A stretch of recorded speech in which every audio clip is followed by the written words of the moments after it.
Dalam cerpen ini, tokoh perempuannya ya setiap malam bercerita dan terus bercerita tentang Alice in Wonderland. Tapi di akhir kita diungkapkan bahwa alasan kenapa dia dia menolak untuk bercinta itu ternyata alasannya karena dia tidak lagi perawan.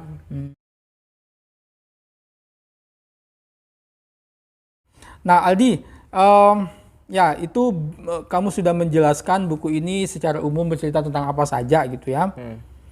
Nah, dari 13 cerpen tadi ya? Ya. Dari 13 cerpen ini, menurutmu apa yang menarik?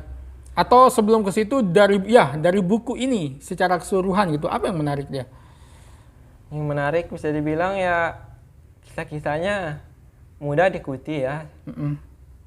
Cuma kadang jujur saya suka cerita tragis ya. Ceritanya lebih banyak cerita tentang orang-orang tragis ya, orang yang tidak bisa bersama dengan orang yang disayangi.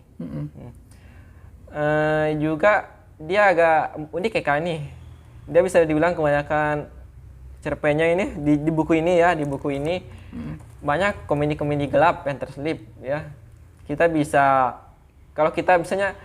bisa tertawa dan meringis di saat bersamaan saat membacanya. Oke, itu menurutmu yang menarik dari buku ini gitu ya.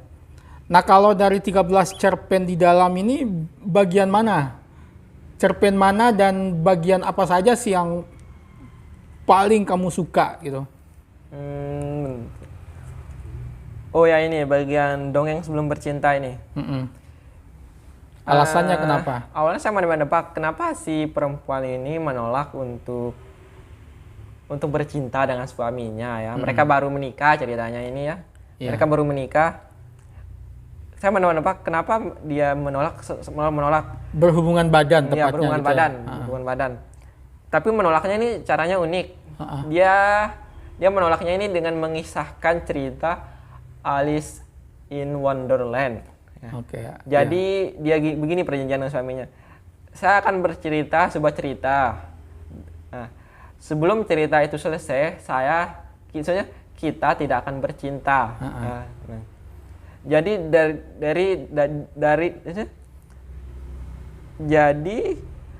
dalam cerpen ini tokoh perempuannya ya setiap malam bercerita dan terus bercerita tentang Alice in Wonderland. Tapi di akhir kita diungkapkan bahwa alasan kenapa dia menolak untuk bercinta itu ternyata alasannya karena dia tidak lagi perawan. Maksudnya ini sebenarnya agak konyol ya sebenarnya, soalnya bagaimana dia berusaha untuk menutupi ketidakperawanannya di malam pertama pernikahan mereka dengan bercerita terus menerus tentang Alice in Wonderland. Alice in Wonderland. Seperti cerita 1001 Malam yang dikisahkan Syahrazad. Benar. Iya ya, saya juga baru ingat soal itu. Jadi 1001 Malam juga kurang lebih sama kan motifnya kenapa dia menceritakan itu gitu. Cuma mungkin lebih ke motivasinya ya. Di mana Syahrazad motivasinya adalah menyadarkan si raja dan juga untuk keselamatan dirinya. Nah kan si tokoh perempuan dalam cerita ini lebih untuk menyembunyikan ketidakperawanannya. Itu menarik karena berarti kalau kita hubungkan sama konteks timur itu menarik ya, karena konteks timur ini keperawanan itu menjadi sesuatu yang sangat sakral gitu ya. Sesuatu yang suci. Ya. Sehingga di situ ada humor gelap jadinya ya. Lucu tapi kok ini agak sedih juga sih, konyol juga. Tapi di akhir ceritanya gimana? Dia pada akhirnya ketahuan atau gimana bahwa dia nggak perawan? Pada akhirnya tidak ketahuan juga sih, cuma mungkin akan memberitahu suaminya. Oh, berarti menggantung gitu ya? Ya, menggantung. Tidak jelas ya akhirnya. Nah, apalagi yang bisa kamu ceritakan dari kisah-kisah lain? Itu yang jadi bagian favoritmu, Aldi? Nah, gini Aldi, kamu kan Aldi ini kami kenal juga sebetulnya seorang penulis, walaupun dia juga kayak masih malu-malu menyebut dirinya penulis, tapi setidaknya kami pernah mengenal dia sebagai orang yang nulis cerpen, walaupun belakangan kayaknya nggak produktif lagi ya. Ya, tidak produktif karena lagi. kesibukan skripsi ini ya. Skripsi. Ya. Nah, saya menghubungkan nih antara dunia kreatifmu, dunia menulismu dengan cerpen-cerpennya Eka. Ada nggak maksudnya selama kamu baca karyanya Eka yang kemudian menginspirasimu, memotivasimu untuk setidaknya meniru tanda petik gitu ya, meniru, mengambil unsur apanya, gayanya, temanya segala macam untuk kamu ambil, kamu coba untuk ulik dia di dalam penulisanmu. Saya beberapa kali ya mencoba meniru bagaimana cara dia menulis, lebih ke temanya ya, menyampaikan, maksudnya menceritakan sebuah humor gelap gitu ya, cuma ya tidak berakhir tidak gagal gitu. Gagal ya. Gagal, jadi kayak skip dah untuk metode belajar menulis cerita dari karya Eka Kurniawan, maksudnya ya dari cerpen-cerpennya. Ya berarti pernah ada ya? Ya pernah. Cuma gagal dalam. Gagal ya. Jadi bukan jadi panutan dalam menulis. Iya. Nah kalau untuk coret-coret di toilet secara umum masih ada yang menurutmu masih kurang memuaskan nih bagian ini, kayaknya masih perlu nih Eka tambahin atau apa kayak gitu. Untuk kekurangan sih saya, karena ini memang cerpen ya, jadi wajar jika dia pendek ya. Cuma mungkin ya kayaknya banyak sih kekurangannya ya. Namanya juga karya-karya yang awal ya. Cuma saya tidak bisa menemukan ya. Mungkin karena saya juga salah satu fan Eka ya. Jadi pandangan saya agak kabur ya untuk melihat kekurangannya. Karena yang namanya fans kadang agak sedikit buta gitu tanda petik. Tapi mungkin Kak Deddy lebih bisa ya melihat kekurangan dari karya-karya Eka.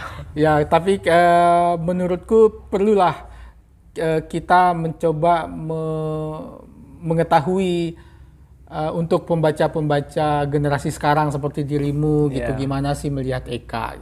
Karena kalau aku sih generasi sedikit di atasmu gitu kan.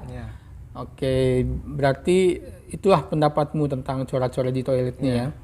Jadi menurutmu ya kelemahannya belum bisa dinilai. Ya karena pandangan saya juga sebagai fan agak kabur ya. Jadi seperti Eka tidak ada noda celah kesalahan. Iya. Oke, menurutmu buku ini bagus direkomendasikan buat siapa? Untuk kalangan pembaca yang mana kayak gitu? Kayak sepertinya lebih banyak untuk sebenarnya untuk semua orang bisa ya. Cuma karena banyak tokoh-tokohnya yang mahasiswa ya. Jadi mungkin lebih cocok lagi buat mahasiswa. Lebih cocok lagi buat mahasiswa. Tapi meski begitu ya sebenarnya cerita ini untuk semua orang bisa sangat dinikmati gitu. Oke. Nah, buku ini nggak ada yang menarik nggak saat kamu membacanya? Artinya di luar dari ini, misalnya tiba-tiba ada cerita yang mengingatkanmu pada masa lalumu gitu. Sebentar. Oh ya, ada di anu nih, di cerpen coret-coret di toilet ini. Ini agak sebenarnya lucu ya, Bagaimana dinding tembok ini jadi aspirasi seperti itu ya. Maksudnya kayak coret-coret ini coret-coret kita maksudnya sering orang-orang mencoret-coret tembok ya, cuma iseng-iseng aja gitu. Cuma bagaimana hebatnya Eka ya, jadi menuangkan bagaimana keluh kesah, maksudnya menuangkan bagaimana orang-orang yang coret-coret di toilet ya dituangkan dalam suatu cerita, jadi seperti jadi unik ya. Menurutmu sangat unik ya? Unik gitu. Kamu pernah kebayang nggak menulis cerita kayak gitu ya? Atau pernah mendapatkan cerita yang mirip-mirip itu? Kalau kamu bayangkan, pernah saya coba bikin cerita tentang cerita yang tidak selesai ya. Ini ceritanya tentang seorang pria ya. Iya. Yang istrinya seorang pegiat lingkungan jadi dan istrinya maksudnya meninggal ya, dan setelah si istri meninggal, si suami ini memiliki kebiasaan untuk buang air besar di halaman belakangnya. Dia buang air besar untuk dijadikan pupuk alami di sekitaran, maksudnya di halaman belakangnya itu. Ya, tapi cerpen itu nggak selesai. Ya, nggak selesai itu. Oke, ada keinginan untuk diselesaikan suatu saat nanti? Mungkin. Oke, ini bincang-bincang yang sangat menarik, Bung Aldi. Kamu sudah banyak membahas tentang kesan-kesanmu tentang kumpulan cerpen ini. Dan terakhir mungkin saya mau minta pendapatmu nih.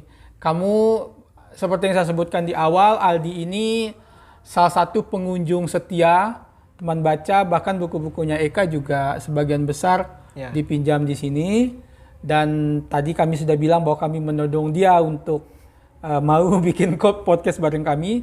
Nah, kami mau tahu nih, kamu punya usulan nggak untuk teman baca? Baiknya gimana?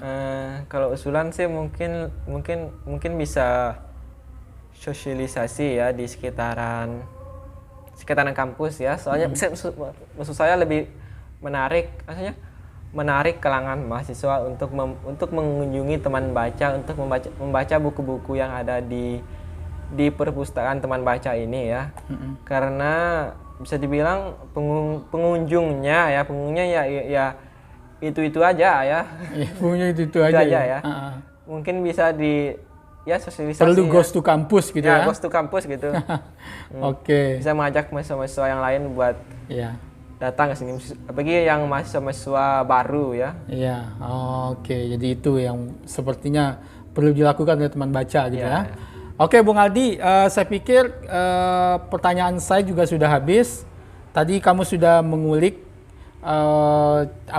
cerpen-cerpen yang ada di buku Corak-corak di toilet. Ya, kami mengucapkan banyak terima kasih ya, Bung Aldi sudah mau ditodong untuk bikin podcast. Nah, itulah teman-teman perbincangan singkat saya bersama Aldi. Sampai jumpa di teman ulas berikutnya bersama pengulas berikutnya. Assalamualaikum warahmatullahi wabarakatuh. Dadah.